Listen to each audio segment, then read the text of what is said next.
Il y a une photographie prise en mai 1944. Une jeune femme marche sur une esplanade de gravier entre deux rangées de personnes. Elle porte un foulard sur la tête. Un enfant lui tient la main. Derrière eux, une rangée d'hommes en manteau sombre. La photographie a été prise clandestinement par des membres du Sonderkommando d'Auschwitz-Birkenau et sortie du camp à l'intérieur d'un tube de dentifrice. La femme ne sait pas qu'elle est photographiée. Elle ne sait pas non plus que dans moins d'une heure, elle sera morte. Cette image n'est pas une exception, c'est la règle. Entre 1941 et 1945, le régime nazi a construit une infrastructure conçue spécifiquement pour la mort de masse. Trains, registres, formulaires, chimie industrielle, architecture, personnel en uniforme, horaire. Tout est engrené, tout fonctionne. Le 15 septembre 1935, le Reichstag allemand a approuvé 2 lois lors d'une session extraordinaire convoquée pendant le congrès annuel du parti nazi à Nuremberg. L'une d'elles, la loi sur la citoyenneté du Reich, a redéfini qui appartenait à la nation allemande. L'autre, la loi pour la protection du sang et de l'honneur allemand, a interdit le mariage et les relations sexuelles entre personnes de sang allemand et juifs. Ce jour-là, avec 2 votes, des millions de personnes ont cessé d'être des citoyens dans le pays où elles étaient nées. Lucy S. Dawidowicz, dans son étude « La guerre contre les Juifs », souligne que l'antisémitisme de Hitler n'était pas l'antisémitisme conventionnel de la tradition européenne. C'était quelque chose de qualitativement différent, une doctrine raciale qui ne cherchait ni la conversion ni l'exclusion. Elle cherchait la destruction. Cette distinction importe énormément pour comprendre ce qui est venu après, car elle explique pourquoi le processus d'extermination ne fut pas le résultat d'une escalade spontanée, mais d'une logique interne que Hitler avait articulée depuis les années 20. Dans une lettre de septembre 1919 adressée à un certain monsieur Gemlich, le jeune Hitler a écrit que l'antisémitisme rationnel devait conduire à 2 étapes.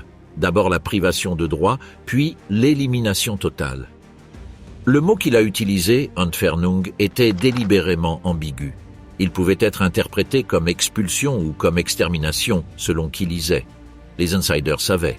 Mais en 1935, les lois de Nuremberg n'étaient pas ambiguës pour les 500 000 juifs allemands qui les subissaient dans leur propre chair. Ils perdirent leurs emplois dans la fonction publique. Leurs enfants furent expulsés des écoles le 15 novembre 1938. Leurs commerces furent boycottés, scellés, confisqués. Une économie de la spoliation systématique se mit en marche.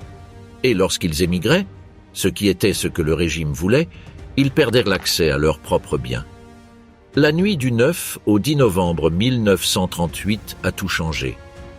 Dans ce que la propagande nazie a appelé par euphémisme la nuit de Kristallnacht, plus de 7000 commerces juifs furent détruits, 91 personnes assassinées sur le moment, environ 400 mortes dans les semaines suivantes, et plus de 30 000 hommes juifs envoyés dans les camps de Dachau, Buchenwald et Sachsenhausen.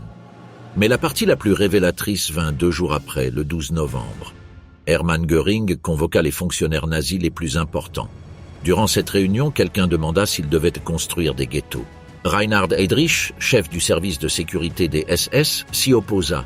Les ghettos, dit-il, seraient des cachettes permanentes pour les criminels et pour les épidémies. Et alors il ajouta la phrase qui résumait la direction que prenait la politique nazie. Même si l'on éliminait les juifs de l'économie, le problème principal, qui est celui de sortir le juif d'Allemagne, continue. Le problème auquel Heydrich se référait n'était plus économique ni culturel, il était racial. Et il avait une logique terminale qui encore, en 1938, se cachait derrière une rhétorique d'émigration forcée. La machine de mort n'avait pas encore commencé à être construite. Mais le plan existait déjà. Nikolaus Waxman, dans son monumental KL, une histoire des camps de concentration nazis, écrit que les camps de concentration incarnaient l'esprit du nazisme comme aucune autre institution dans le Troisième Reich. Pour 1939, il existait déjà un système avec ses propres sigles, son propre personnel, sa propre chaîne de commandement sous Heinrich Himmler. 2-3 millions de personnes finiraient dans ce système entre 1933 et 1945. La majorité n'a pas survécu. L'été 1941 fut le moment où la politique nazie fit le saut définitif vers l'extermination systématique. Mais il y a quelque chose de déconcertant à ce moment-là. Personne n'a jamais trouvé un ordre écrit de Hitler ordonnant l'Holocauste. Ceci n'est pas une coïncidence. Le 29 avril 1937, Hitler avertit les leaders du parti. Tout ce qui peut être discuté ne doit jamais être mis par écrit, jamais. C'était un principe stratégique qu'il appliquait depuis des années. Et pourtant, l'ordre a existé. Il a été transmis verbalement. Et son effet fut plus dévastateur que n'importe quel document signé. Probablement à un moment de l'été 1940 et un peut-être dès mai, Heinrich Himmler convoqua Rudolf Höss, le commandant d'Auschwitz à Berlin. En privé, il lui communiqua que le Führer avait donné l'ordre pour la solution finale de la question juive et que nous, les SS, devons exécuter cet ordre. Höss l'écrirait plus tard dans ses mémoires, rédigés sous garde alliée avant d'être exécuté en 1947. Selon son propre témoignage, Himmler lui dit qu'Auschwitz avait été sélectionné pour cette tâche pour 3 raisons. Son accès ferroviaire, son isolement des zones peuplées et les possibilités physiques qu'offrait son emplacement pour cacher les installations. Ce même été, le 31 juillet 1941, Göring signa une directive adressée à Heydrich qui le commissionnait pour mener à bien tous les préparatifs nécessaires pour une solution totale de la question juive dans la sphère d'influence allemande en Europe. Le mot « total », Gesamtlösung, ne laissait aucune place à l'interprétation. Heydrich comprit parfaitement ce qui lui était demandé. Adolf Eichmann, depuis son bureau 4B4 à l'Office central de la sécurité du Reich, la RSHA, devint l'administrateur logistique de l'extermination. Son travail consistait à cataloguer, transporter, coordonner. Eichmann avait commencé sa carrière comme expert en sionisme au sein de la bureaucratie nazie en 1934. Pour 1941, il était devenu l'homme qui planifiait les horaires des trains vers la mort. La pièce suivante du mécanisme fut la conférence de Wannsee, tenue le 20 janvier 1942 dans une villa au bord du lac homonyme dans la banlieue berlinoise de Grunewald. Heydrich l'avait convoqué pour le 9 décembre 1941, mais l'attaque japonaise sur Pearl Harbor et la déclaration de guerre conséquente de l'Allemagne contre les États-Unis la retardèrent de 6 semaines. 13 personnes se réunirent cet après-midi-là. Elles représentaient les principales agences de l'État et du parti. Ils burent et déjeunèrent. Heydrich parla la majeure partie du temps. Il présenta des statistiques. 11 millions de Juifs en Europe, énumérés par pays, incluant des nations que l'Allemagne n'occupait même pas encore, comme la Grande-Bretagne, l'Irlande, la Suède et la Suisse. Il expliqua la procédure. L'Europe serait peignée d'ouest en est, les Juifs évacués groupe par groupe vers des ghettos de transit et de là transportés plus à l'est. Le langage était complètement technique, bureaucratique. Chaque exécution était une évacuation, chaque assassinat une solution spéciale, chaque camp d'extermination une installation de traitement. Eichmann prit les actes. Des années après, lors de son procès à Jérusalem en 1961, il déclarerait qu'à Wannsee, on avait parlé avec la plus absolue franchise de tuer, éliminer, anéantir, mais que lui-même avait adouci le langage en écrivant les minutes. Quand la réunion se termina, le cadre bureaucratique de l'Holocauste était complet. Ce qui venait après était de la logistique. Avant que les camps d'extermination ne commencent à fonctionner, le régime nazi avait déjà une expérience du meurtre de masse par gaz. Cette expérience vint du programme d'euthanasie, connu en interne sous le nom de T4, d'après l'adresse de la chancellerie de Hitler où il était coordonné, Tiergartenstrasse 4 à Berlin. Cela commença en 1939. L'étincelle fut une lettre arrivée à la chancellerie personnelle de Hitler. Un père demandait que son fils nouveau-né, gravement déformé, soit libéré de sa souffrance. Hitler chargea le médecin Karl Brandt d'enquêter. Si le cas était vrai, Brandt pouvait autoriser l'euthanasie au nom du Führer. Ainsi commença l'assassinat systématique d'enfants handicapés. On estime que 5000 enfants furent assassinés dans ce programme avant novembre 1944. L'étape suivante fut l'assassinat d'adultes. En juillet 1939, Hitler parla avec Hans Lammers, chef de la chancellerie du Reich, au sujet des malades mentaux adultes. Le programme T4 resta sous la direction de Philipp Buhler, un vétéran du parti, et de Karl Brandt. 6 installations dans toute l'Allemagne furent converties en chambres à gaz, à Bernburg, Brandenburg, Grafenegg, Hadamar Hartheim et Sonnenstein. La procédure était trompeusement simple. Les patients arrivaient dans des transports. On leur disait qu'ils allaient recevoir une douche et un examen médical, une salle ordinaire, avec des portes et des fenêtres scellées, avec une tuyauterie de gaz installée. Le médecin de garde tournait une clé. À l'extérieur, les citoyens des villes voisines apprirent à reconnaître la fumée qui sortait du crématorium de Hadamar chaque jour.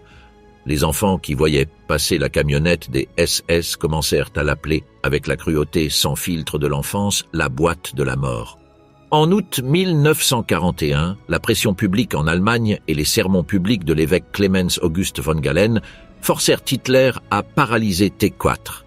Mais le programme ne disparut pas, il devint plus discret. Et le plus important, son personnel et ses techniques furent transférés à l'Holocauste.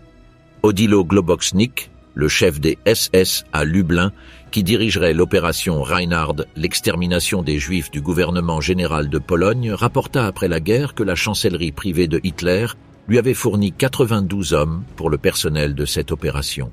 Tous venaient de T4. Christian Wirth, chef criminel de Stuttgart reconverti en ingénieur de la mort, fut transféré de Brandenburg pour devenir le principal collaborateur de Globocznik. Le premier directeur de Treblinka fut le docteur Irmfried Eberl, venant également de Brandenburg. Les chambres à gaz du programme T4 furent littéralement démontées, transportées par camion et réassemblées à Bełżec, Majdanek et Treblinka. À l'automne 1941, Brandt consultait déjà Eichmann et des fonctionnaires du ministère de Rosenberg sur la construction d'installations de gazage dans les territoires occupés de l'Est. L'infrastructure technique de l'assassinat de masse était prête. Il ne manquait que l'échelle industrielle. Chełmno, Bełżec, Sobibór, Treblinka, Majdanek, Auschwitz-Birkenau. 6 noms sur une carte de Pologne qui ne figuraient sur aucun atlas avant 1941 et qui sont aujourd'hui les coordonnées géographiques du plus grand crime de l'histoire documentée. Le premier camp d'extermination opérationnel fut Chełmno, situé à environ 60 km au nord-ouest de Łódź, dans le territoire polonais qui avait été annexé directement au Reich sous le nom de Reichsgau Wartheland. Il commença à fonctionner le 8 décembre 1941, 3 semaines avant la conférence de Wannsee, ce qui confirme que la décision de l'extermination systémique avait été prise avant cette réunion. Chełmno n'avait pas de chambres à gaz fixes, il utilisait des camions spécialement aménagés, hérités techniquement du programme T4. Les déportés étaient conduits dans un sous-sol d'un petit palais local, on leur disait qu'il y aurait des douches et un épouillage, et de là, ils montaient par une rampe directement à l'intérieur d'une camionnette hermétiquement scellée. Le tuyau d'échappement était reconnecté à l'intérieur du véhicule. Le moteur démarrait. Le conducteur conduisait pendant 20 minutes sur un chemin forestier jusqu'aux fosses d'enterrement. À l'arrivée, les corps étaient déchargés par un groupe de prisonniers juifs maintenus en vie pour ce travail. Les Juifs du ghetto de Łódź et des environs ruraux du Wartheland furent ses premières victimes. Chełmno opéra en 2 phases et assassina entre 150 000 et 340 000 personnes, dans leur immense majorité des Juifs. Bełżec, près de Lublin, dans le gouvernement général, entra en fonctionnement en février 1942.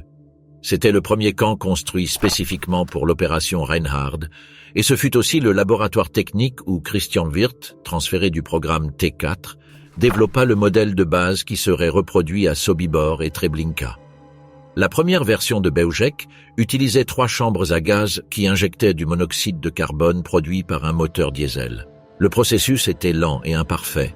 Les moteurs tombaient parfois en panne, les chambres n'atteignaient pas la concentration létale de manière efficiente et les corps accumulés formaient des masses qui rendaient difficile le travail postérieur. Wirth fit agrandir les installations. Dans la seconde phase, 6 chambres plus grandes remplacèrent les originales. Bełżec opéra moins d'1 an de mars à décembre 1942, mais en ce temps, il assassina entre 430 000 et 500 000 juifs. De tous ceux qui passèrent ses portes, seuls 2 survivants confirmés témoignèrent après la guerre. 2 personnes. Le nombre est si extrême qu'il mérite qu'on s'y arrête. Sur un demi-million d'êtres humains, 2 survécurent pour le raconter. Sobibór commença à opérer en mars 1942. Comme Bełżec et Treblinka, c'était une installation d'extermination pure, sans fonction de camp de travail. Sa localisation, dans une forêt à l'est de Lublin, près de la frontière avec les territoires occupés soviétiques, était délibérée. Isolement maximum, accès ferroviaire suffisant, proximité des grandes concentrations de population juive du gouvernement général. Sobibor avait un personnel de 400 à 600 gardes dans ses moments de plus grande activité, dont 20 à 30 étaient des membres allemands des SS et le reste étaient des auxiliaires principalement ukrainiens, biélorusses et baltes entraînés dans le camp de Trauniki. L'asymétrie de ce personnel dit quelque chose sur l'économie de l'extermination. Un nombre relativement petit d'officiers allemands pouvait superviser une machinerie opérée en grande partie par des collaborateurs locaux, concentrant ainsi la responsabilité directe dans un groupe restreint tout en distribuant l'exécution parmi une base plus large. Au total, Sobibor assassina entre 170 000 et 250 000 personnes. Treblinka mérite un paragraphe propre car Treblinka est le plus extrême en termes d'efficience homicide. Treblinka n'avait pas de sélection médicale sur le quai, il n'y avait pas de registre d'arrivée, pas de numéro tatoué, pas de baraquement pour prisonniers de travail. Les gens arrivaient dans des trains et en quelques heures, ils étaient morts. Le camp s'organisait en 2 zones séparées par une clôture en fil de fer et bois camouflé avec des branches. La zone de réception, où les déportés étaient dépouillés de leurs biens et forcés à se déshabiller, et la zone d'extermination, où se trouvèrent les chambres à gaz et les fosses d'inhumation. Entre les 2 zones courait le Tube Schlauch en allemand, un sentier étroit et clôturé d'environ 100 mètres, à travers lequel les déportés, déjà nus, étaient poussés vers les chambres sous les coups des gardes. Les auxiliaires ukrainiens appelèrent ce chemin, dans leur allemand appris à l'instruction, la rue vers le ciel. Entre juillet 1942 et août 1943 passèrent par Treblinka entre 700 000 et 900 000 personnes. La majeure partie vint du ghetto de Varsovie qui fut vidé en 3 vagues successives. Presque aucune ne survécut. L'installation elle-même fut rasée et plantée de pommes de terre et de lupins en 1943 pour effacer les traces. Aujourd'hui, c'est un champ de bois bas et de pierres commémoratives où le sol, si on l'exhume, continue de rendre des os et des cendres. Majdanek, situé à la périphérie même de la ville de Lublin, non pas dans une forêt reculée, mais visible depuis les routes ordinaires, eut une histoire plus complexe. Il commença comme camp de concentration à l'automne 1941, fut successivement camp de travail, camp de transit et camp d'extermination. Et dans ce caractère hybride, il reflète l'évolution générale de la politique nazie durant la guerre. Il avait des chambres à gaz initialement alimentées par du monoxyde de carbone, plus tard aussi par du zyklon B et des crématoriums. Le 3 novembre 1943 fut le théâtre du plus grand massacre d'un seul jour dans un seul camp de l'histoire de l'Holocauste, l'opération Moisson d'automne, action Erntefest. En cette seule journée, entre 17 000 et 18 000 juifs polonais, la majorité survivants des ghettos de Lublin et des camps de travail de la région furent fusillés dans des fosses creusées à côté du camp. Pour étouffer les cris et les coups de feu, les gardes mirent de la musique à plein volume via les haut-parleurs. L'opération fut une réponse directe à l'insurrection du ghetto de Varsovie en avril 1943 et à la résistance juive armée croissante dans les camps de l'opération Reinhardt. Himmler avait décidé de liquider les derniers juifs du gouvernement général d'un seul coup et de façon préventive. Auschwitz-Birkenau, le plus grand, le plus complexe, le plus meurtrier de tous, fonctionna depuis le début de 1942 jusqu'au 27 janvier 1945, quand l'armée rouge le libéra. Ce n'était pas un camp, mais un complexe de plus de 40 installations. Le camp original d'Auschwitz I, le camp d'extermination d'Auschwitz, II Birkenau, le camp de travail de l'industrie chimique d'Auschwitz, III Monowitz, et des dizaines de sous-camps satellites répartis le long de la Silésie occupée. Sa singularité au sein du système n'était pas seulement d'échelle, elle était aussi de fonction. Auschwitz-Birkenau était simultanément un camp d'extermination, où l'on assassinait directement à l'arrivée la majorité des déportés, et un camp de concentration et de travail, où ceux sélectionnés pour vivre étaient enregistrés, tatoués et mis au travail jusqu'à ce qu'ils meurent d'épuisement, de maladie ou d'une sélection ultérieure. Chacun de ces camps occupait une position spécifique et délibérée au sein de la géographie de l'extermination. Les 3 camps de l'opération Reinhard-Beuschek, Sobibor, Treblinka étaient sous le commandement d'Odilo Globoknik, le chef des SS à Lublin, et utilisaient du monoxyde de carbone généré par des moteurs diesel. Auschwitz-Birkenau, sous la DVHA, l'Office central d'administration et d'économie des SS, utilisait du Zyklon B, un pesticide industriel à base d'acide cyanhydrique. Rudolf Höss, le commandant d'Auschwitz, visita Treblinka au début de 1942 pour évaluer ses méthodes et revint avec une pauvre impression technique. Les moteurs ne pompaient pas toujours assez de gaz pour tuer immédiatement, observa-t-il. Le processus n'était pas fiable. Höss affichait, même durant les interrogatoires postérieurs à la guerre, une fierté professionnelle débordante pour la supériorité technique du Zyklon B qui produisait une mort plus rapide et plus prévisible. Cette comparaison de méthodes de meurtre en masse, dite avec l'attitude d'un ingénieur évaluant des processus de fabrication, cela nous dit quelque chose sur ce que ces lieux ont fait aux hommes qui les ont dirigés. Le choix géographique de ces emplacements ne fut pas fortuit. Tous étaient en Pologne, au cœur des plus grandes concentrations de population juive d'Europe. Les camps d'extermination de l'opération Reinhard étaient situés directement dans le gouvernement général, le territoire polonais administré comme une colonie, où vivaient plus de 2 millions de juifs dans des ghettos surpeuplés que le régime nazi avait créés délibérément comme étape préalable à l'extermination. La proximité avec les victimes réduisait les coûts de transport et simplifiait la logistique. Mais il y a aussi dans ce choix géographique une logique plus sombre. La Pologne, sous occupation allemande brutale, était un territoire où le régime pouvait opérer avec une impunité pratiquement absolue, sans les contrôles institutionnels qui existaient encore, même formellement, au sein du Reich. À partir de 1942, des Juifs de toute l'Europe occupés par l'Allemagne furent transportés vers les camps d'extermination dans des trains de marchandises. Les horaires étaient planifiés par le bureau 4B4 d'Eichmann à la RSHA. Les convois arrivaient chaque jour. Au moment de plus grande intensité, durant l'été 1944, avec la déportation des Juifs hongrois, les trains arrivaient de façon presque ininterrompue. Le voyage durait des jours, parfois une semaine.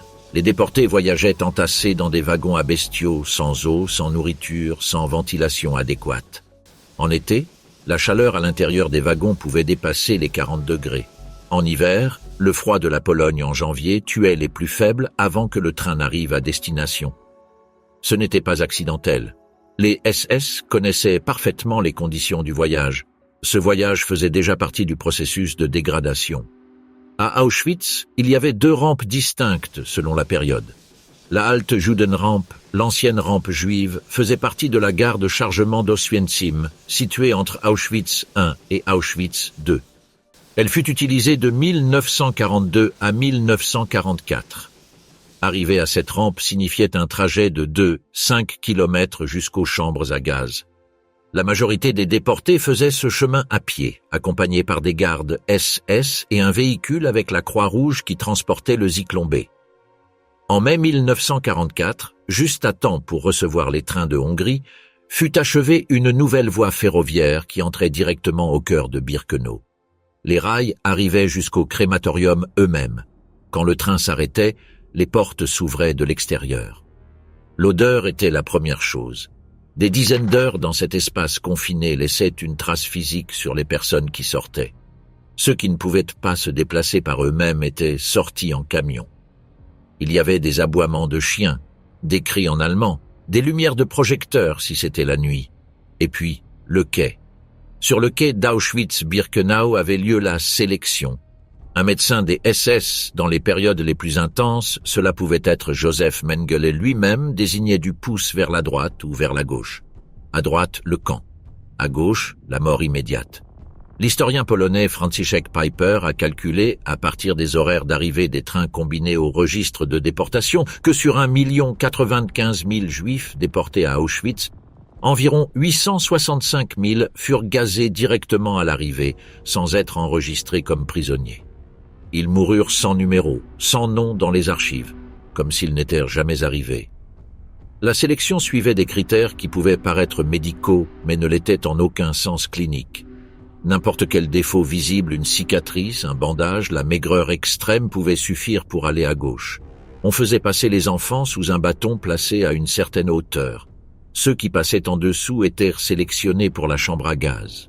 Les mères qui allaient avec de petits enfants allaient presque toujours à gauche, même si la mère était jeune et forte. Séparer une mère de son jeune enfant sur le quai aurait généré de la résistance. Il était plus facile de les tuer ensemble. Les crématoriums 2 et 3 d'Auschwitz-Birkenau étaient des bâtiments d'une architecture fonctionnelle et délibérée. De l'extérieur, ils ressemblaient à des installations industrielles ordinaires, des bâtiments en briques de plein pied avec des cheminées entourées de jardins que le personnel des SS entretenait avec soin. Les géraniums aux fenêtres des maisons des gardes et les rosiers sur les sentiers du camp faisaient partie d'une esthétique de normalité que le commandement des SS cultivait intentionnellement.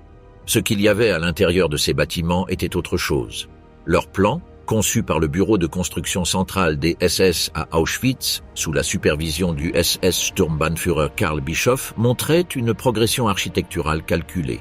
Un vestiaire, Auskleideraum, une salle de douche étiquetée comme chambre à gaz, Gaskammer, et une salle des fours, Ofenraum, avec ses propres ascenseurs de charge. Dans les crématoriums 2 et 3, le vestiaire et la chambre à gaz étaient enterrés sous terre, un demi-sous-sol avec un plafond en béton armé, connecté à la surface par un escalier et une rampe extérieure. Les crématoriums 4 et 5, de conception plus simple, avaient tout de plein pied. Le choix de construire les chambres sous terre dans les crématoriums 2 et 3 n'était pas pour des raisons de température ni d'efficience technique. C'était pour que les déportés qui arrivaient au camp ne puissent pas voir de l'extérieur ce qui allait leur arriver. Le vestiaire était long, d'environ 50 mètres sur 7. Il avait des crochets numérotés sur les murs pour suspendre les vêtements, installés à intervalles réguliers comme dans un vestiaire sportif. L'information verbale que le personnel des SS transmettait aux nouveaux arrivants était toujours la même. Il faut se souvenir du numéro du crochet pour récupérer les vêtements après la douche. Les prisonniers du Sonderkommando guidaient les gens vers cette salle en plusieurs langues, hongrois, grec, français, yiddish, selon la composition du convoi, et confirmèrent le mensonge. Ils disaient qu'après il y aurait une soupe chaude, que le travail dans le camp ne commencerait que le lendemain, que la douche était pour l'hygiène, pas pour une punition.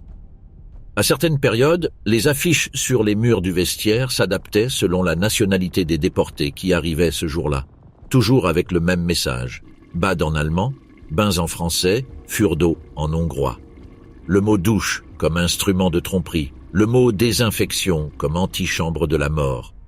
La tromperie n'était pas seulement logistique, elle était aussi psychologique, et son efficience faisait partie de la conception.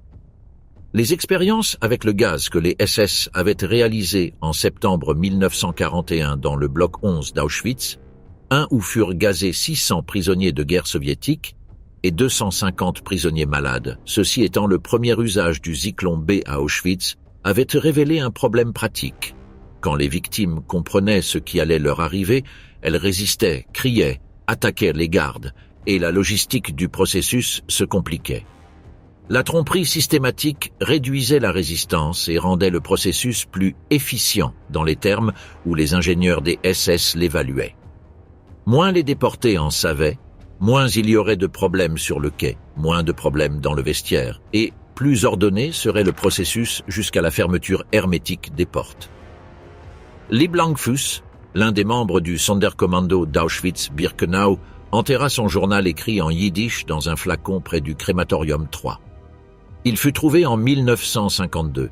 Il y décrivait avec une précision qui ne peut venir que de celui qui a vu quelque chose 100 fois ce qui arrivait quand les portes restaient hermétiquement scellées.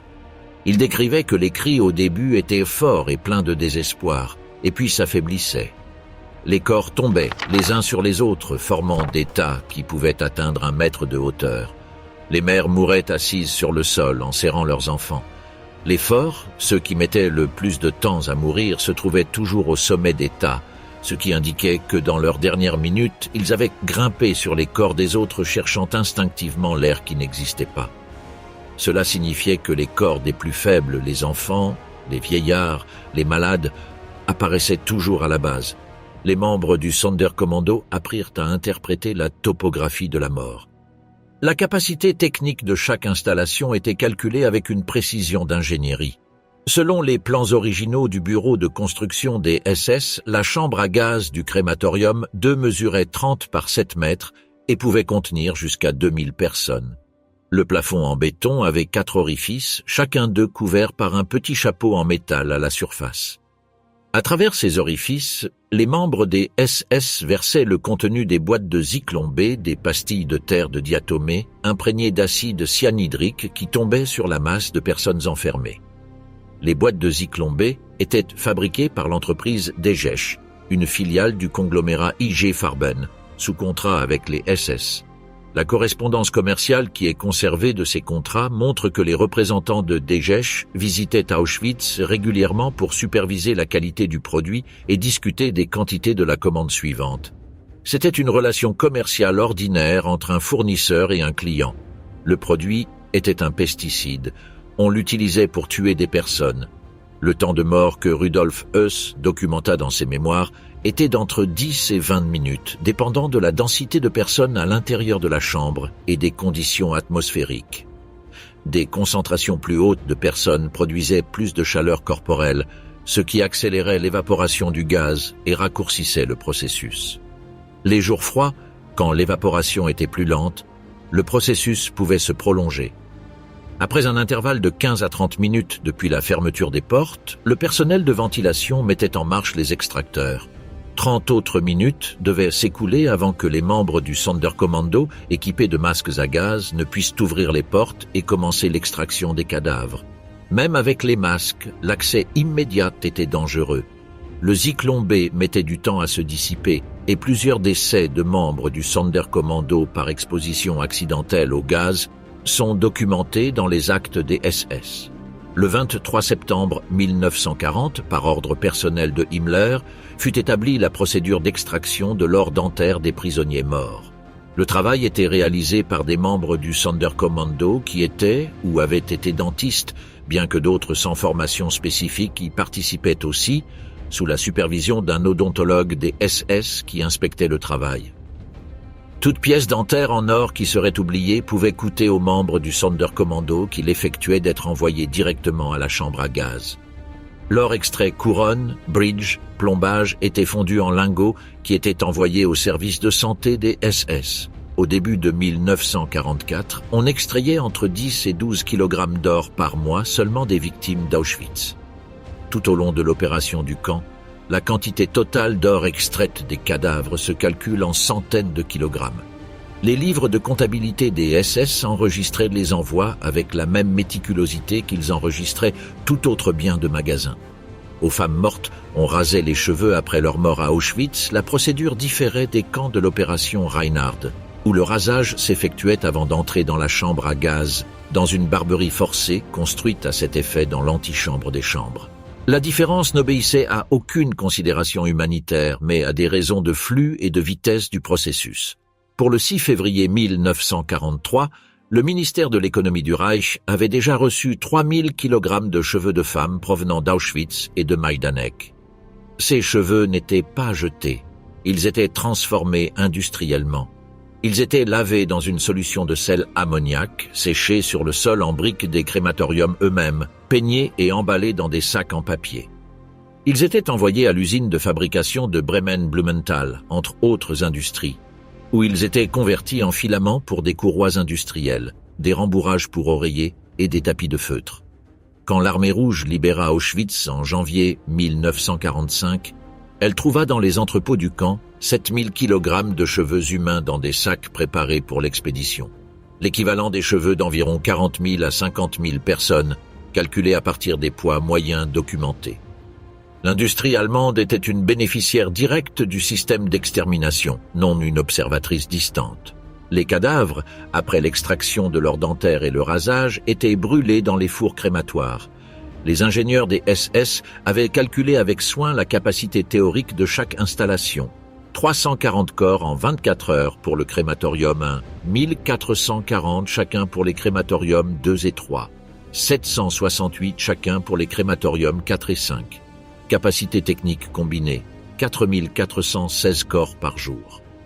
En pratique, cependant, le Sonderkommando découvrit qu'en chargeant simultanément 3 à 5 cadavres par moufle, une pratique techniquement risquée pour les fours, mais que les SS acceptaient, car l'urgence l'emportait sur la préoccupation pour la maintenance de l'équipement. La capacité réelle pouvait atteindre 8000 corps par jour dans les moments de plus grande intensité. Les restes d'os, qui ne s'étaient pas incinérés complètement, étaient sortis des fours et broyés à la main avec des mortiers en bois. Les cendres résultantes étaient jetées dans la rivière Vistule, enterrées dans les terrains du camp, ou dans une utilisation qui a quelque chose de grotesque, même dans ce contexte employé comme fertilisant dans les champs agricoles du complexe d'Auschwitz, qui produisait des aliments pour le personnel des SS et pour les marchés locaux. Il y avait un groupe d'hommes qui faisait fonctionner les crématoriums de l'intérieur. Son nom officiel était Sonderkommando Escouade Spéciale et son existence était l'un des secrets les mieux gardés et les plus perturbants du système d'extermination. Le Sonderkommando fut créé car les SS ne voulurent pas se salir les mains avec le travail physique des crématoriums. Ils avaient besoin de main-d'œuvre pour sortir les corps des chambres, extraire l'or dentaire, raser les cheveux, charger les fours. Et ils choisirent pour ce travail des prisonniers juifs, principalement des hommes. Certains étaient arrivés à Auschwitz avec leur famille. Certains ont même reconnu parmi les cadavres de la chambre leur épouse, leurs enfants. En 1940 et 1941, quand il n'existait qu'une chambre à gaz, le Sonderkommando avait environ 20 membres. À la fin de 1943, ils étaient 400. Pour l'été 1944, durant l'Holocauste en Hongrie, le chiffre atteignit 874 hommes. Ils vivaient séparés du reste des prisonniers, bien que cette règle ne s'appliquât pas toujours aux non-juifs parmi eux. Ils avaient accès aux biens des nouveaux arrivants, qu'ils échangeaient même avec les SS. Ils mangèrent mieux, ils dormaient dans des baraquements séparés. Et ils savaient qu'ils étaient témoins de quelque chose que les SS ne pourraient jamais permettre de faire savoir. Leur espérance de vie dans ce rôle était courte. Ils étaient assassinés et remplacés régulièrement. En décembre 1942, furent envoyés à la chambre à gaz les 400 derniers membres du Sonderkommando d'Auschwitz, les mêmes hommes qui avaient été obligés durant des semaines d'exhumer et de brûler les corps des fosses communes de Birkenau, qu'on estimait contenir plus de 100 000 cadavres. Mais certains membres du Sonderkommando trouvèrent des formes de résistance. Ils enterrèrent des documents. Salmen Gradowski, membre du Sonderkommando, enterra ses écrits dans un flacon près du crématorium. Sa lettre de présentation, datée du 6 septembre 1944, demandait que le monde contemple ne serait-ce qu'une goutte, une fraction de ce monde tragique dans lequel nous vivons. Le flacon fut trouvé après la libération. Le 7 octobre 1944 eut lieu le soulèvement du Sonderkommando d'Auschwitz-Birkenau. Sachant qu'il serait liquidé sous peu, les membres des crématoriums 2, 3 et 4 attaquèrent leurs gardes avec des outils, des pierres et des explosifs de fabrication clandestine que des femmes travaillant à l'usine de munitions Union avaient introduits en contrebande. Le crématorium 4 fut partiellement détruit par une explosion. Environ 450 membres du Sonderkommando moururent durant le soulèvement ou furent capturés et exécutés immédiatement après. 3 gardes des SS moururent. La révolte échoua militairement, mais 4 femmes impliquées dans la contrebande d'explosifs, Rosa Robota, Estera Weichblum, Regina Saphirstein et Alla Gertner, furent pendues publiquement le 6 janvier 1945 devant le reste du camp. Leurs dernières paroles, selon des témoins, furent un appel à la résistance. L'assassinat de masse d'11 millions de personnes, le chiffre que Heydrich présenta à Wannsee comme la portée totale de la solution finale, ne pouvait pas se faire sans une logistique extraordinairement complexe. Cela exigeait une coordination entre la police, les SS, l'armée, le ministère des Affaires étrangères, les chemins de fer du Reich, les administrations locales dans des dizaines de pays et les propres corps collaborationnistes dans les États occupés ou alliés. Adolf Eichmann était le centre de cette machinerie. Depuis son bureau 4B4 à la RSHA, avec une équipe de fonctionnaires qui incluait des collaborateurs comme Dieter Wislicenny et Theodor Dannecker, Eichmann coordonnait les transports. Il négociait avec les ministères des chemins de fer l'usage des wagons.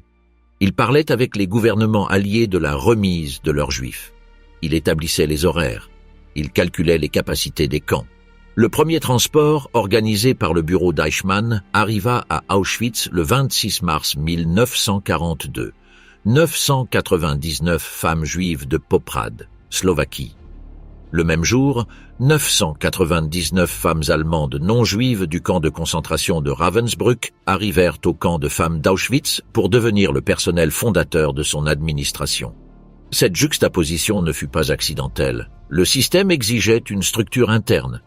Mais la véritable démonstration de la capacité logistique du système fut la déportation des Juifs hongrois en 1944.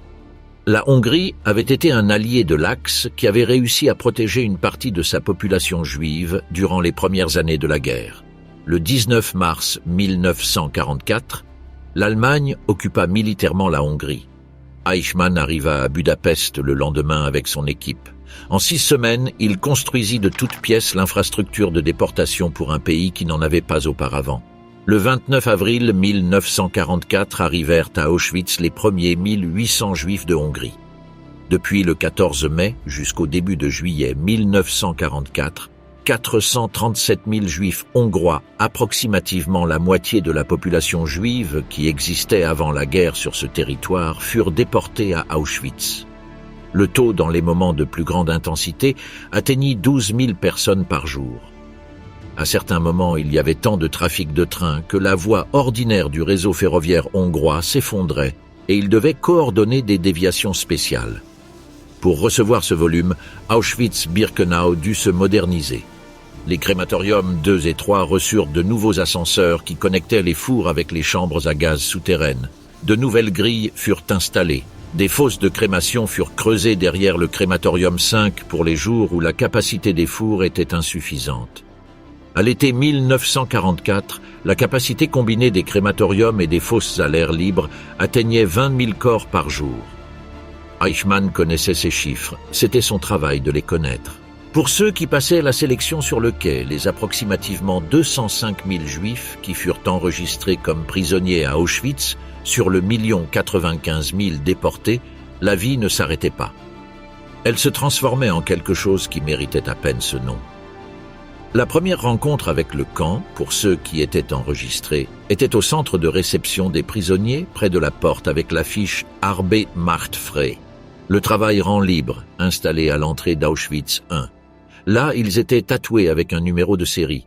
Sur la poitrine pour les prisonniers de guerre soviétiques, sur l'avant-bras gauche pour les civils. C'était la seule institution du système des camps nazis où l'on tatouait systématiquement les prisonniers. Le tatouage servait à identifier un corps même après la mort, quand le numéro ne pouvait plus être prononcé par son porteur.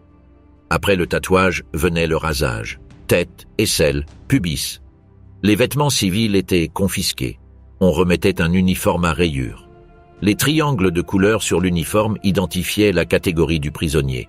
Rouge pour les prisonniers politiques, vert pour les criminels communs, noir pour les asociaux, violet pour les témoins de Jéhovah, rose pour les homosexuels, jaune en forme d'étoile de David pour les juifs. La journée commençait à 4h30 du matin pour les hommes, 1 heure plus tard en hiver. Un gong, des coups de bâton. Les prisonniers avaient quelques minutes pour se laver et utiliser les latrines avant la première formation. Les conditions d'hygiène étaient délibérément infrahumaines. Dans le camp des femmes, il y avait une latrine pour entre 30 000 et 32 000 femmes, accessible seulement à certains horaires. Gisela Perl, gynécologue juive roumaine qui survécut à Auschwitz, décrivit dans ses mémoires publiés en 1948 comment les femmes faisaient la queue pour entrer dans ce bâtiment, enfoncées jusqu'aux genoux dans des excréments humains, presque toutes souffrant de dysenterie. L'appel durait ce qu'il durait. Peu importe le froid, peu importe la pluie, les prisonniers restaient en formation jusqu'à ce que les officiers des SS finissent de compter. Si quelqu'un manquait, tous s'attendaient debout jusqu'à ce que l'absence soit expliquée ou que le fugitif soit recapturé. Le 6 juillet 1940, l'appel dura 19 heures car un prisonnier polonais, Tadeusz Wiejowski, s'était échappé. 19 heures debout dans la cour. L'alimentation était calculée pour maintenir une personne en vie exactement assez longtemps pour être utile. 1 demi-litre de succédané de café le matin. 1/4 de litre de soupe claire à midi de goût habituellement désagréable avec de la viande seulement 4 fois par semaine. Le soir, 300 grammes de pain fréquemment moisi, dont il devait garder une partie pour le petit déjeuner du lendemain, plus une cuillerée de fromage, de confiture ou 25 grammes de margarine. L'historien Peter Hayes, en analysant les conditions d'Auschwitz III-Monowitz, le sous-camp de l'usine d'I.G. Farben, a écrit qu'en un délai de 3 à 4 mois dans le camp, les reclus étaient réduits à des squelettes ambulants. Les décès et les transferts vers les chambres à gaz réduisaient la population du camp de presque 1/5 chaque mois. Primo Levi, qui fut prisonnier à Auschwitz III et survécut pour écrire « Si c'est un homme et la trêve », décrivit en 1944 le bain du camp comme un lieu mal éclairé, plein de courants d'air, avec le sol en briques couvert par une couche de boue où l'eau n'était pas potable et puait. Sur les murs, il y avait des peintures didactiques qui montraient le bon prisonnier se lavant la tête rasée et le mauvais prisonnier d'aspect sémitique stéréotypé regardant l'eau avec méfiance. Sous chaque image, des inscriptions en allemand et en français douteux sur la propreté et la santé.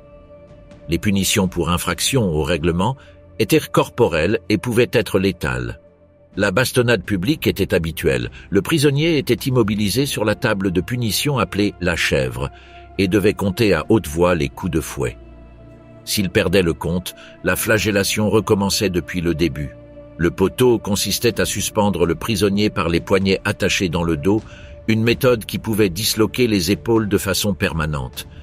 Si le prisonnier devenait incapable de travailler, il était envoyé à la chambre à gaz. Les capots prisonniers, avec des fonctions de supervision, avaient des surnoms que l'historienne polonaise Irena Strzeleka a documentés dans sa recherche.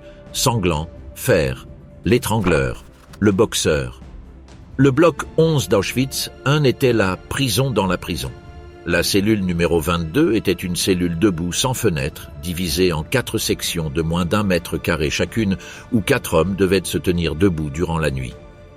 Un unique soupirail de 5 par 5 cm.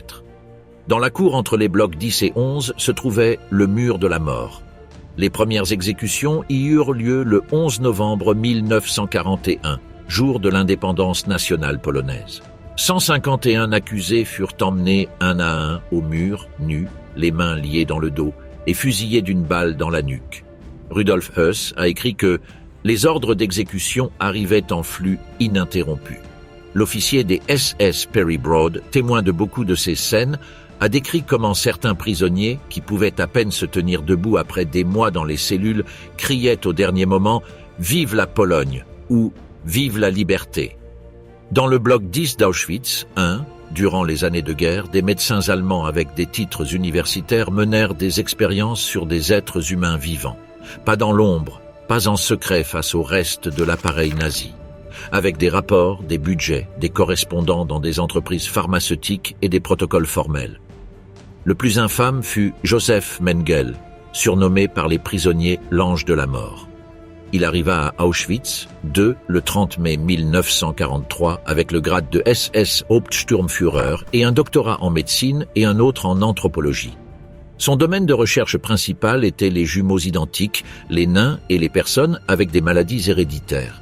Il établit un jardin d'enfants dans les baraquements 29 et 31 pour les enfants avec lesquels il expérimentait et pour tous les enfants roms de moins de 6 ans où il recevait de meilleures rations de nourriture. À partir de mai 1944, il sélectionnait personnellement des jumeaux parmi les nouveaux arrivants sur le quai, prétendument avec l'appel de Zwilling Heraus. Jumeaux, un pas en avant. La procédure d'expérimentation avec des jumeaux incluait des mesures corporelles exhaustives, des photographies, des examens dentaires, de vue et d'audition, des radiographies, des analyses de sang, des transfusions entre jumeaux, des injections de substances pour tenter de changer la couleur des yeux, des chirurgies sans anesthésie. En terminant, Mengele les faisait tuer et inspectait leurs cadavres dans la salle de dissection du crématorium 2, cherchant à répondre à des questions sur la détermination génétique des traits physiques. Un autre médecin, Karl Kloberg, de profession gynécologue, expérimenta dans le bloc 10 des méthodes de stérilisation de masse. Il injecta des substances caustiques directement dans les utérus des femmes pour tenter de les fermer avec une sorte d'adhésif biologique. Les expériences de Horst Schumann avec l'irradiation massive des parties génitales pour stériliser des hommes et des femmes laissèrent beaucoup de sujets avec des brûlures internes graves et incurables. L'entreprise pharmaceutique Bayer, alors partie du conglomérat I.G. Farben, finança directement des expériences à Auschwitz. Un employé de Bayer écrivit au commandant Höss demandant 150 femmes recluses pour tester un nouvel anesthésique, offrant 150 Reichsmark pour chacune. Le camp en avait demandé 200. Après l'expérience, le même employé écrivit à nouveau. Le transport de 150 femmes est arrivé en bonnes conditions. Cependant, nous n'avons pas pu obtenir de résultats concluants car elles sont mortes durant les expériences. Nous vous prions de nous envoyer un autre groupe de femmes avec la même quantité et au même prix. Ce document fut présenté comme preuve lors du procès des médecins de Nuremberg, tenu entre 1946 et 1947. Rudolf Brandt et Wolfram Sievers, directeur général de l'Ahnenerbe, un institut de recherche nazi patronné par Himmler, organisèrent la collecte de 115 squelettes juifs avec des caractéristiques raciales stéréotypées pour la collection de l'Institut d'anatomie de la Reichsuniversität Strasbourg. Les prisonniers furent sélectionnés à Auschwitz, photographiés et mesurés alors qu'ils étaient vivants, et ensuite envoyés au camp de concentration de Natzweiler-Struthof, dans l'Alsace occupée, où ils furent assassinés en août 1943. Brandt et Sievers furent exécutés en 1948 après avoir été condamnés lors du procès des médecins.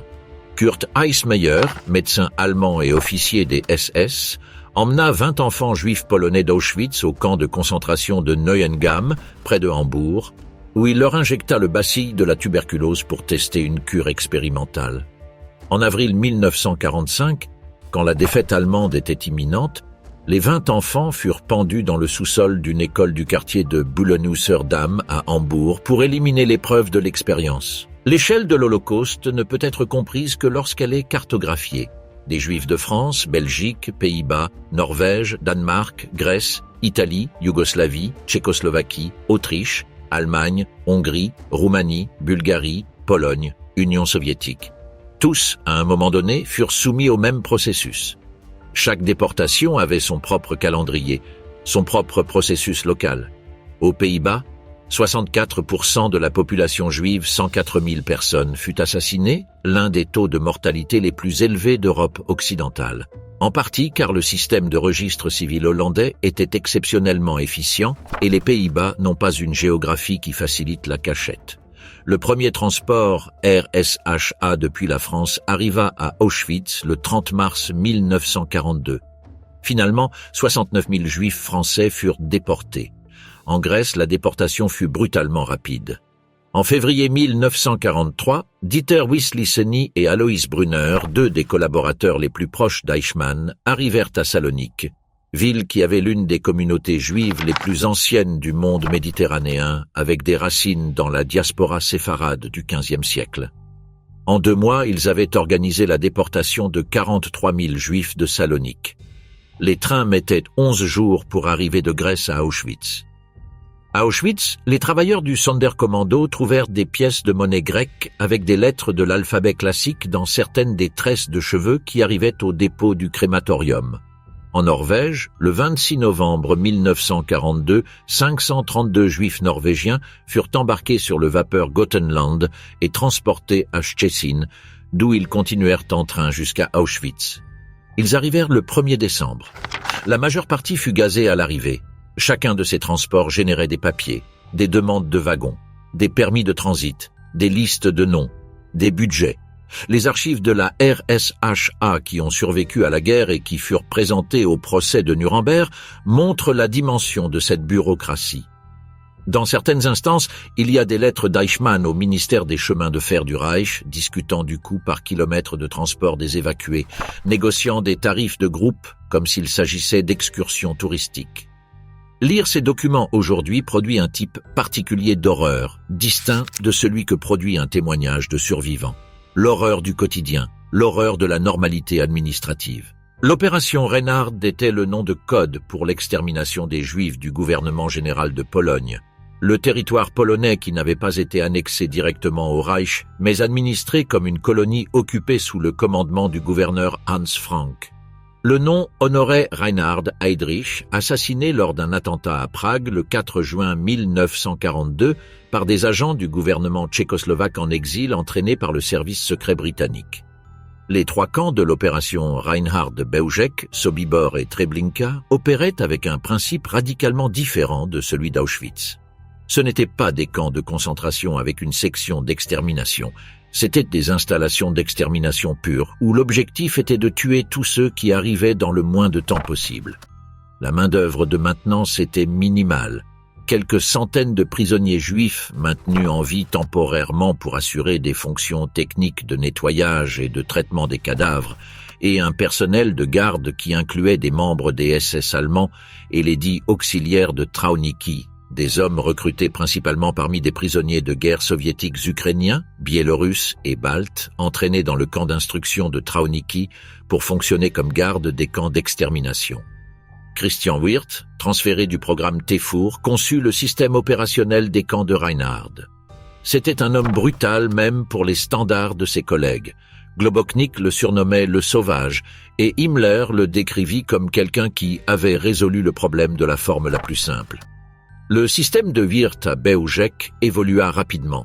Des chambres à gaz initialement petites qui généraient du monoxyde de carbone avec des moteurs diesel furent remplacées par des installations plus grandes. À Treblinka, construit dans la seconde moitié de 1942 sous le même système, les chambres originales de 3 salles furent étendues à 10 salles qui pouvaient traiter des milliers de personnes simultanément.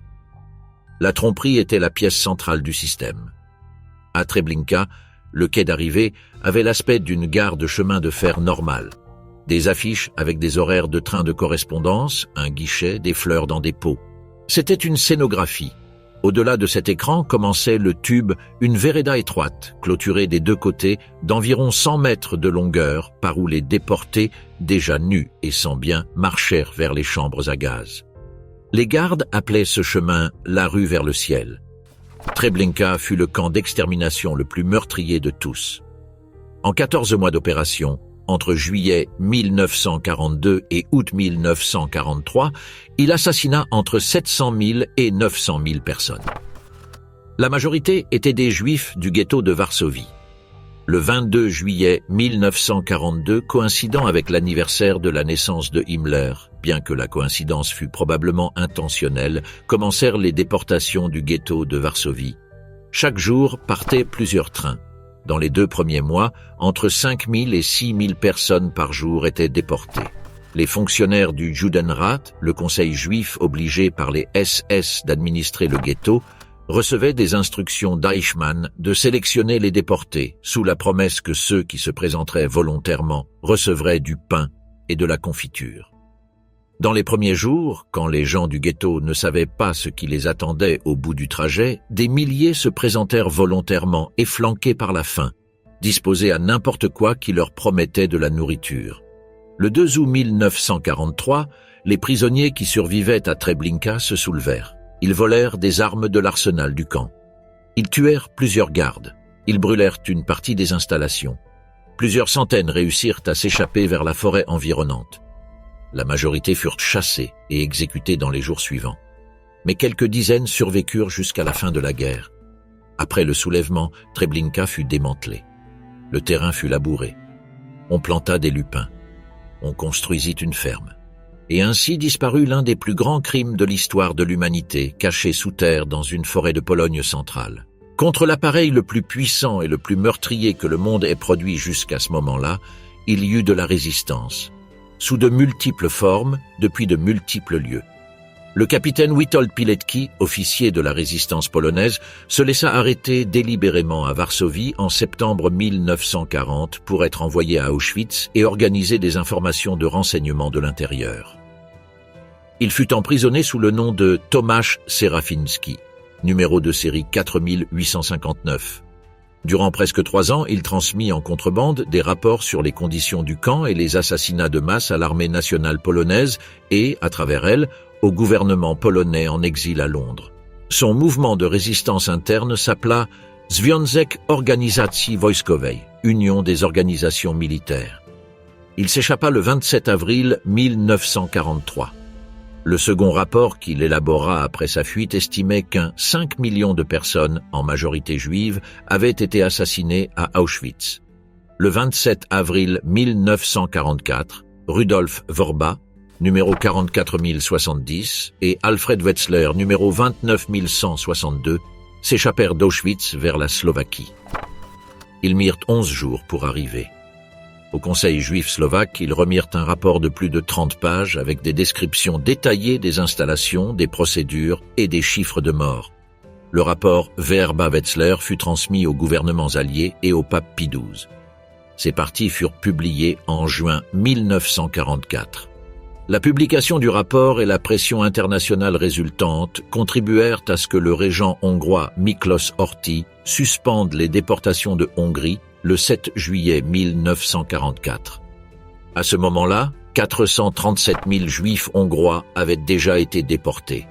Les photographies du Sonderkommando, 4 images prises clandestinement en août 1944, qui montrent des femmes marchant vers la chambre à gaz et des cadavres brûlés à l'air libre hors du crématorium V, furent sorties du camp cachées à l'intérieur d'un tube de dentifrice. Ces images sont les seules photographies prises depuis l'intérieur du processus d'extermination pendant que celui-ci se déroulait. À Sobibor, le 14 octobre 1943, environ 300 prisonniers attaquèrent et tuèrent 12 gardes des SS et 2 auxiliaires ukrainiens. Plus de 350 personnes tentèrent de s'échapper, beaucoup avec un succès initial. La révolte de Sobibor accéléra la décision de Himmler de liquider les camps de l'opération Reinhard. Sobibor fut démantelé en novembre 1943. La résistance fut aussi d'enterrer des mots. Les membres du Sonderkommando de Birkenau laissèrent enterrer plusieurs documents. En plus du journal de Leib Langfuss, on trouva des manuscrits de Zalmen Gradowski, Zalmen Leventhal et d'autres. Ces textes, récupérés après la guerre dans des flacons et des boîtes sous le sol des crématoriums, sont les seuls témoignages directs écrits depuis l'intérieur du processus d'extermination pendant qu'il fonctionnait. Et la résistance fut aussi de mourir en chantant. Les archives mentionnent que des groupes du camp familial de Theresienstadt à Birkenau, quand on les emmena vers les chambres à gaz le 8 mars 1944, chantèrent en chemin. Certains chantèrent « Hatikva, l'espoir », qui serait adopté des décennies plus tard comme l'hymne national de l'État d'Israël. D'autres chantèrent l'hymne national tchécoslovaque. Cela ne les sauva pas, mais ce fut un acte d'auto-affirmation dans un lieu conçu spécifiquement pour effacer toute dignité humaine. Au moins 3 millions de personnes furent envoyées à Auschwitz entre 1940 et 1945. Au moins 1 million y moururent. Les chiffres de František Pieper, publiés par Yad Vashem en 1991, sont les plus largement acceptés par l'historiographie spécialisée.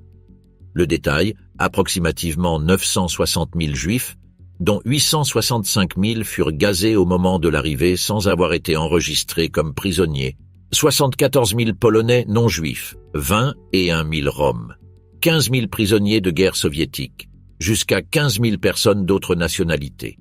Approximativement un juif sur 6 assassiné dans l'Holocauste est mort à Auschwitz. La plus grande quantité de victimes juives à Auschwitz vint de Hongrie, 430 000 morts, suivis de la Pologne, 300 000, la France, 69 000, les Pays-Bas, 60 000, la Grèce, 55 000, le protectorat de Bohême et Moravie, 46 000, la Slovaquie, 27 000 et la Belgique, 25 000. Les Allemands tentèrent de cacher ces chiffres. Selon les mémoires de Heuss, en juillet 1942, Himmler transmit un ordre via le bureau d'Eichmann et du commandant des SS Paul Blobel. Toutes les fosses communes devaient être ouvertes, les cadavres incinérés, et les cendres éliminées de manière qu'il soit impossible de calculer dans le futur le nombre de corps inhumés. Blobel dirigea le commando 1005, l'escouade spéciale chargée de cette tâche de destruction de preuves, qui opéra en Pologne et dans les territoires soviétiques occupés. Si l'on additionne toutes les installations d'extermination, les ghettos liquidés, les fusillades massives des Einsatzgruppen dans l'Est, les marches de la mort et les décès par inanition et maladie dans les camps, le chiffre total de l'Holocauste est d'environ 6 millions de Juifs assassinés par le régime nazi et ses collaborateurs entre 1940 et 1945. Ce chiffre correspond à approximativement 2/3 de toute la population juive d'Europe. Nikolaus Waxman calcule que sur 2-3 millions d'hommes, de femmes et d'enfants qui passèrent par les camps de concentration des SS entre 1933 et 1945, 100 millions y perdirent la vie. Presque 1 million de ces morts étaient des Juifs. L'opération de destruction de preuves ne fut jamais complète. L'Armée rouge trouva à Auschwitz, en janvier 1945, 7000 kg de cheveux humains dans des sacs. Elle trouva 800 prisonniers trop malades pour avoir été inclus dans les marches de la mort. Elle trouva des entrepôts avec 348 820 costumes d'hommes, 836 255 vêtements de femmes et 43 525 paires de chaussures. Le camp de Majdanek, libéré le 23 juillet 1944, fut documenté par des correspondants soviétiques avant que les SS ne puissent détruire les preuves. Les photographies et les témoignages de Majdanek furent les premiers à donner au monde allié une image concrète de ce qui s'était passé. En janvier 1945, alors que l'armée rouge avançait vers l'ouest, les SS initièrent l'évacuation des camps. L'évacuation avait un nom propre parmi les prisonniers, la marche de la mort.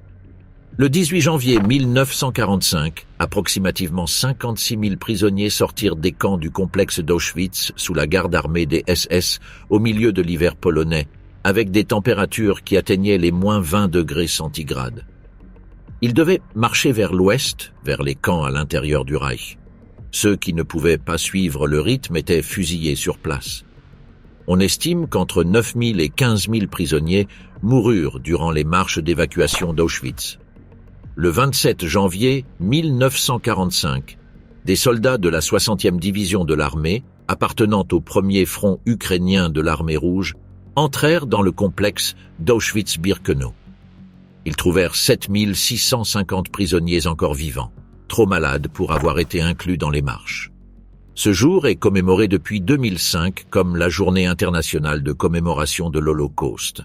Rudolf Höss fut capturé par les Alliés, jugé lors du procès de Nuremberg et postérieurement en Pologne, et exécuté le 16 avril 1947 à l'intérieur du propre camp d'Auschwitz I. La potence fut installée à quelques mètres de la maison où il avait vécu avec son épouse et ses enfants pendant qu'il commandait le plus grand centre d'extermination de l'histoire. Sur les approximativement 6 335 personnes qui travaillèrent pour les SS à Auschwitz durant l'existence du camp, pas plus de 15%, environ 789, furent poursuivis judiciairement après la guerre, selon l'historien Alexander Lassik. Plusieurs furent exécutés. La majorité vécut le reste de leur vie sans conséquences légales. Adolf Eichmann s'échappa en Argentine avec une fausse identité. Il fut capturé par le Mossad israélien à Buenos Aires le 11 mai 1960, emmené en Israël, jugé à Jérusalem en 1961, condamné à mort et exécuté le 1er juin 1962. Lors de son procès, il décrivit son travail comme purement administratif. Il dit qu'il n'avait jamais tué personne de ses propres mains. Le procès fut observé en direct par la philosophe Hannah Arendt, qui forgea l'expression « la banalité du mal » pour décrire non pas la monstruosité d'Eichmann, mais l'apparente normalité avec laquelle il avait fonctionné au sein du système. Joseph Mengele ne fut jamais capturé. Il s'échappa en Argentine en 1949 et vécut postérieurement au Paraguay et au Brésil. Il mourut noyé sur une plage du Brésil en 1979. Ses os furent identifiés en 1985 grâce à des analyses médico-légales. Heinrich Himmler fut capturé par les forces britanniques le 21 mai 1945. Il mordit une capsule de cyanure cachée entre ses dents et mourut 2 jours après. Le processus d'extermination nazie des Juifs européens ne fut pas un accident de la guerre. Ce ne fut pas le produit d'une hystérie momentanée.